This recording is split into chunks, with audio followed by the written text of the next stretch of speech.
বন্ধুরা, এটি ৫০০ বছর আগের একটি হারিয়ে যাওয়া শহর।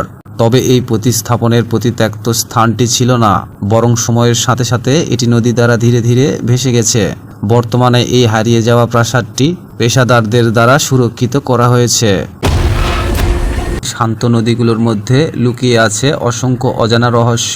এটি একটি হার্ড রিভার। আপনি কি কখনো এমন হার্ড রিভার দেখেছেন যা এখনো নদীতে উত্তোলন? শীতকালে এখানে একটি আশ্চর্যজনকভাবে ডুবু নদী রয়েছে। এটি মেক্সিকোর ইউকানাডা দ্বীপের গুহার অবস্থিত। এটি সাধারণ নদী থেকে আলাদা, কারণ এই নদীতে একটি রহস্য লুকিয়ে রয়েছে। এই ডুবি নদীটি আসলে একটি খুব সাধারণ প্রাকৃতিক ঘটনা। এই পরিস্থিতি তৈরি হওয়ার কারণ মূলত আমাদের ভালো বন্ধু হাইড্রোজেন সালফাইড লবণাক্ত পানির চেয়ে বেশি বিষাক্ত। এটি নদীর তলদেশে জমা হয়ে একটি অন্যান্য নদী তৈরি হয়। একবার এই নদী ১০০ মিটার পর্যন্ত পৌঁছাতে পারে। এই নদীটি আসলে ড্রাইভিং এবং মিঠা পানির মধ্যে অবস্থিত। এছাড়া ভৌতিক সিনেমায় কিছু ভূতের মতো গোপন স্থান আছে, যেখানে নদীর ধীরে ধীরে ভাসমান ডেটা ক্যামেরা আছে। এই দর্শনীয় ডুবি নদীর ছবিগুলো এক অনন্য এবং অন্য জগতিকারের পরিচয় দেয়। তবে সানড্রং ডুব আনের ড্রাইভিং কেবল অতিজ্ঞ অর্থ। তাই আমাদের বেশিরভাগই এই প্রাকৃতির প্রশংসা করার জন্য তাদের তোলা ছবিগুলোর উপর নির্ভর করতে পারি। এই স্থানটির পিছনে অংশ ট্রেন নদীতে আমাদের কাছে সমুদ্রের মতোই রহস্যময় করে তোলে।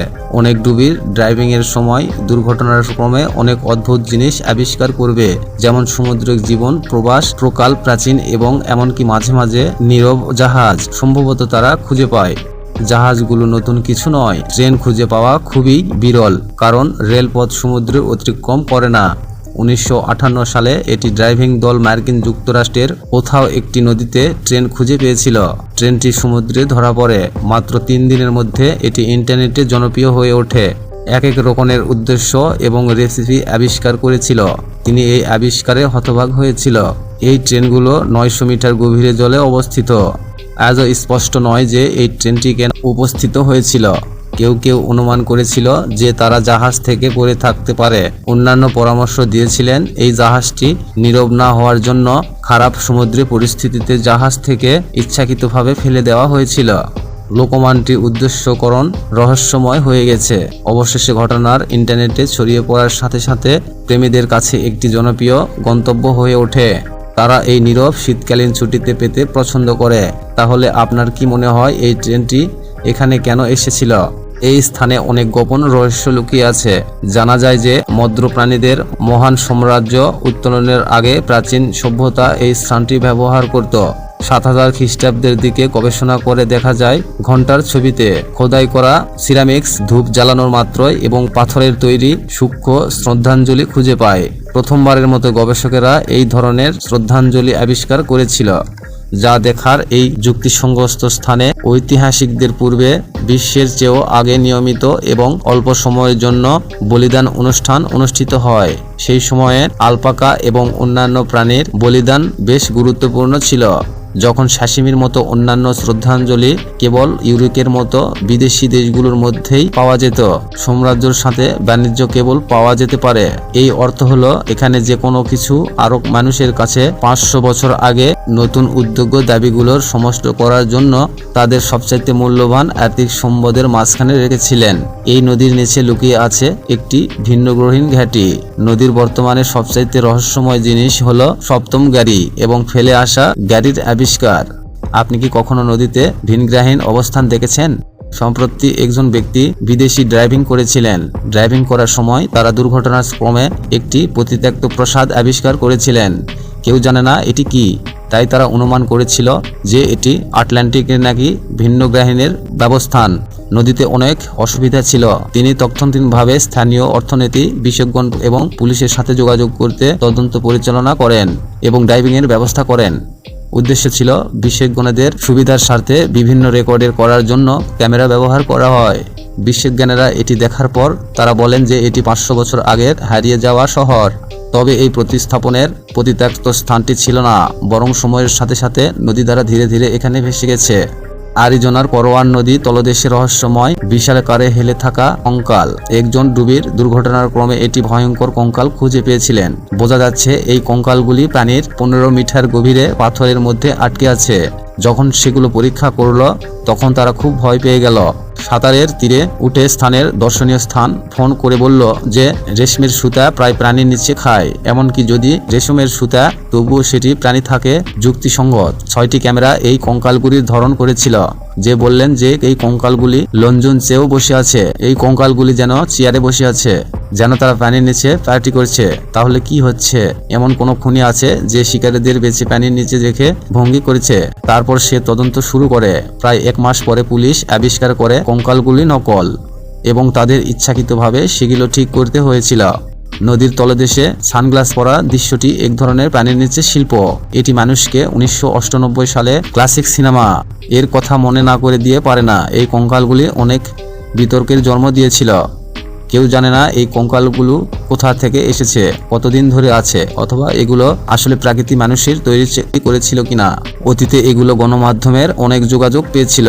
এই দম্পতি সেরিপেসের অফিসে গিয়ে বুঝতে পারে যে তারা কৌতূহলিক অংশ হিসাবে নদীর তলদেশে কঙ্কালগুলো রেখেছিল এবং রহস্যময় ধন রেখে গেছে।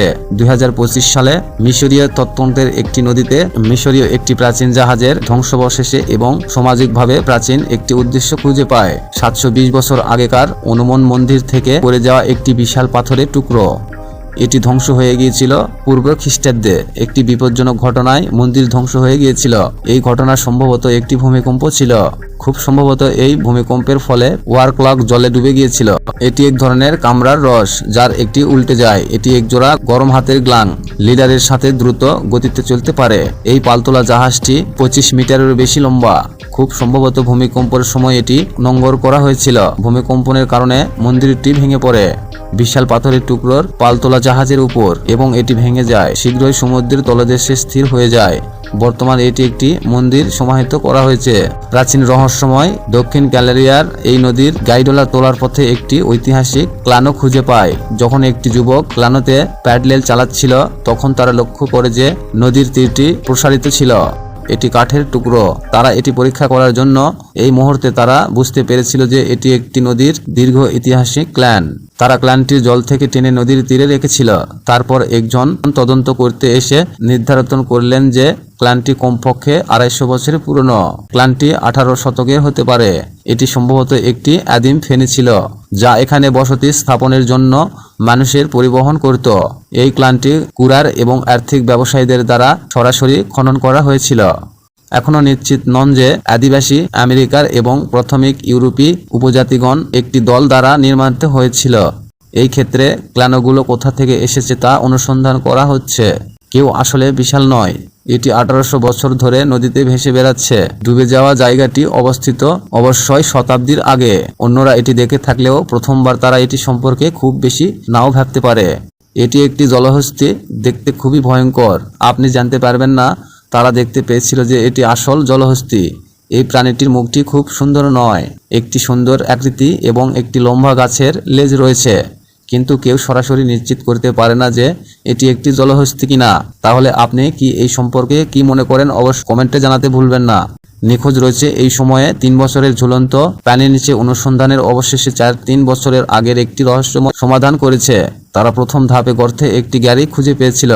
মিনিটের পর মিনিট সময় কেটে গেল, দিনের পর দিন আর মাসের পর মাস। খুঁজে পাওয়া অসম্ভব হয়ে পড়ল। প্রায় 3 বছর পর পুলিশ তার পরিবারকে জেগে উঠতে রাজি করলেন এবং অবশেষে হাল ছেড়ে দিল এবং অনুসন্ধানে চালিয়ে গেল। 2016 সাল পর্যন্ত প্রতিদিন তাকে খুঁজেছিল। অবশেষে তাকে পাওয়া গিয়েছিল। দুর্ভাগ্যবশত বলা হয় যে মেহমান তখন গাড়ি চালাচ্ছিল মাতাল অবস্থায় প্রাণীর নিচে এবং অবশেষে আটকে পড়েছিল। মৃত্যুর বিষয়টি সামলেছিল। বন্ধুরা, এরকম ভিডিও পেতে অবশ্যই চ্যানেলটি সাবস্ক্রাইব করবেন আর অবশ্যই একটি লাইক দিতে ভুলবেন না।